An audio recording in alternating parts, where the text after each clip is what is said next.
All right, oh, we're in presenter mode. So I know we're a little bit behind. I'll try to go quickly. So basically, by treating these telangiectasias, we realized that we can't really treat what you see on the leg without understanding the vascular anatomy or the venous anatomy. And basically, it's very simple. Certainly, the saphenous system is like an upside-down tree. The trunk is the great saphenous vein, and then you see branches beyond that. The lateral side of the leg is the lateral venous system, and it is actually not, in most cases, connected to the saphenous system. So that's why we were getting away with treating patients with lateral telangiectasia without consequence. Excuse me. So what we started working on is trying to treat those patients that did have saphenous reflux that didn't want ligation and stripping.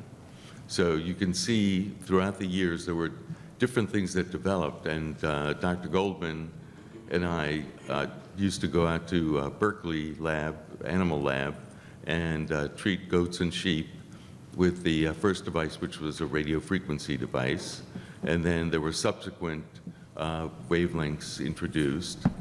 And the problem that we soon discovered is that if you have a wavelength that also treats hemoglobin, you're going to actually just cause explosions in the vein, and because you're heating blood so intensely that you're actually not going to affect a real sealing of that vein.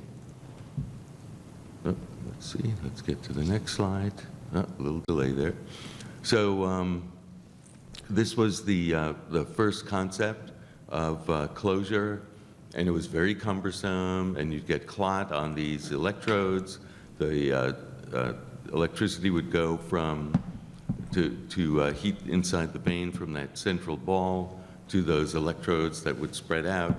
And the other problem was that you would leave like a central opening because you couldn't get this to actually completely seal because it would leave a little channel, unlike the illustration shown here.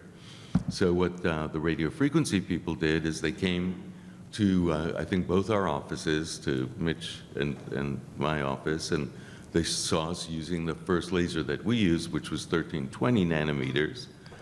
And they said, well, we can make something that's like a laser, and we can make it even faster. So instead of that crazy contraption, they did a coil, a wired coil, where that whole coil heats up for 7 centimeters. And that really speeded things up, and it gained traction, so to speak, in the phlebology world, and people started doing that as well as laser. And these are some of the first goat studies. You can see there's an open vessel. We do this under fluoroscopy, and both Mitch and I suggested that to make this a really good procedure, we're going to have to do this under ultrasound, and it went from there. The alternative pathway was trying to use a laser, and this was the first one introduced, 810, except that hemoglobin absorbs at 810. And the concept was that, again, you'd put this laser fiber into the vein and then pull it back manually, slowly. But the problem with that is that there was really no regulation of the speed. Some people are better at it than others. And we also found out subsequently that you'd hear this pop, pop, pop, pop, pop, and you were actually creating these little holes in the great saphenous vein, which usually led to pain. And sometimes, because of the heat generated by heating hemoglobin, we had people whose skin was burning, and I was referred these type of patients. And the reason for that is that we actually did thermocouple experiments, and you can see that flush with the fiber tip on that top scale, we reached 1,334 degrees Celsius, and that's when the vein would pop. So we didn't think that that was a really good idea to continue doing that. In fact, Gili Munavali and I did 2 patients where we did 810 on one side, 1320 on the other, They couldn't walk for 2 weeks on the 810 side, and they felt nothing on the 1320 side and walked normally. And the patient said, "What are you doing to us?" And we said, "We're doing something bad and we need to stop." So that was it. It was a study of 2 patients. And this same concept, except the one thing that we did add was an automatic pullback. And you can see if you take veins ex vivo with the radio frequency, if you don't have blood and you're just heating up the vein wall, you get this nice contraction. Again, with 810, if you don't have blood to heat up, you just poke holes in the vein wall. So then Mitch sent me this first experiment, and this was I think a porcine vein, and it was hooked to, was weighted by a fishing sinker, hooked up to an automatic pullback device. Let's see, where's my auto? Well, okay, somehow the video doesn't show up, but you can see there'll be a very slow contraction of that vein. And it was, lo and behold, we've got a wavelength. It just heats water. We're going to heat the water in the vein wall, and we're going to cause much less downtime. So as I mentioned before, and because time is running short, the theoretical problems with hemoglobin are that you have these pockets. Even if you do tumescent anesthesia, you still have pockets of blood, and you get all, I didn't have time to put in the slides, or didn't think I had enough time to show the slides, where you can see all the perforations in veins with 810.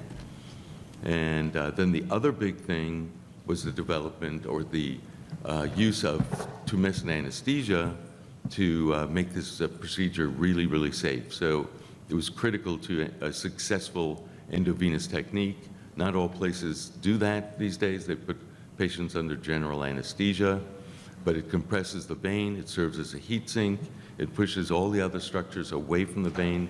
The vein is floating all by itself, like in this image here. And you can see the vein with a laser fiber in it. And all this dark doesn't actually exist unless you start putting in tumescent anesthesia, which is 0.1% of lidocaine. And I'm going to skip this with 25 seconds. So long-term follow-up of the closure or sealing of a great saphenous vein, 95% with 1320. I think we're up to 100% if you look at our statistics over the last 5 years. And RF has some issues in that sometimes you can't get into the vein all the way because they're often S-shaped and it's a rather stiff catheter versus a very flexible optical fiber. And 810, 70%, but very short term and with a lot of pain. And New England Journal published, and it's funny, they just call it laser group without telling you what wavelength. And it's like, wow, this is published in the New England Journal? You gotta be kidding. But I didn't write a letter, and I don't think, Mitch, did you write a letter? Yeah, I wrote a letter they didn't even want to publish. Yeah, I figured I'd be wasting my time. And then we had a visiting fellow from Thailand, and she looked at our numbers back in 2015 and our success rate, and obviously the better we got at this procedure, the success rate improved, and the 5-year rates were, at that time, 84% for the 1320. And let's just go through this, because I'm at 1 second over. And you can see 810, because you perforate the vein, you get a lot of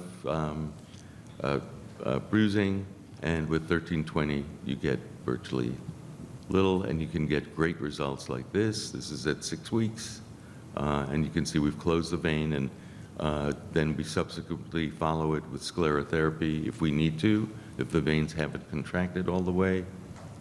And here's another patient. Patients with venous ulcers and refluxing perforators or incompetent perforators, we can treat even small segments with 1320. Here's another patient with chronic venous stasis ulceration, and we treat the reflux in the superficial system, and they clear.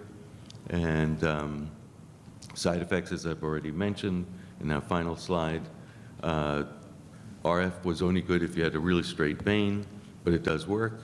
Laser, you have much more flexibility, and often we're fixing up other work that other docs have done with RF, and we fix it up with laser because we can snake that fiber into even tough S-shaped type veins, or even do segments that sometimes they've left some closed segments, and then we can do even 2 access sites and get to treat the entire vein and stop the reflux, and then get that patient clear. And we followed patients since 1999 when it was first approved, and most of them do not develop any serious venous disease. They don't develop venous stasis. They don't develop venous ulcers.